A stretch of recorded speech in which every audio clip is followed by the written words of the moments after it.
the reservation quota. That is the reason. What? You are making So stories I over want here. to again tell you. I want to again tell you. Much as I don't want to, I will play Nitish Kumar's comment again with my guests on the screen. Listen to me. Listen to me. I will play what he has said again. And before I play it, I'll tell you what it means. Nitish Kumar has told all the people of India that all the young girls and all the young ladies going to college and university, talk on sex education a taboo all for of you? those who are going to educate themselves, whose parents are educating Could be a them, taboo for you. whose mothers You need are to change educating yourself. them. He is saying, can you be quiet? Volume down. No, Volume down, please. Volume down for him, please.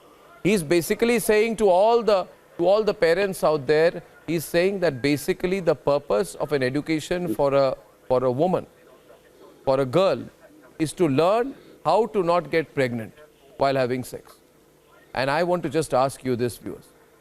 If the India Alliance supports him on this, will you vote for the India Alliance? मैं आपसे पूछ रहा हूँ. And I'm challenging you, Deba, I'm saying, I want to see who votes for them. Unless Sonia Gandhi apologizes or throws him out, I want to see who will vote for them. आपने ऐसे कह दिया? ज़ेबा खान, ये बात बहुत दूर तक जाएगी, मानवी Taneja. I'm already getting responses. Would you like to say something, Zeba and Manvi, on this? Aren't you appalled as women?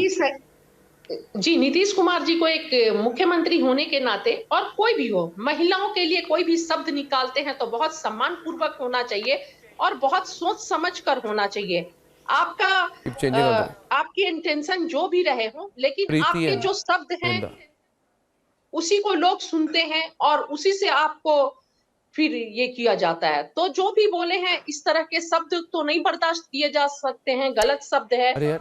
लेकिन दूसरे तरफ मैं एक बात ये भी बोलना चाहूंगी कि मैं किसी को प्रोटेक्ट नहीं कर रही हूं और महिला सम्मान के खिलाफ भी नहीं, लेकिन बहुत सारे लोग ऐसे हैं जो बृजभूषण सिंह जी के केस में जो पहलवान महिलाएं जंतर मंतर पर बैठी थी उस समय चुप थे. जब मणिपुर में महिलाओं के साथ इस तरह की अभद्र घटनाएं हो रही थी उस समय चुप थे.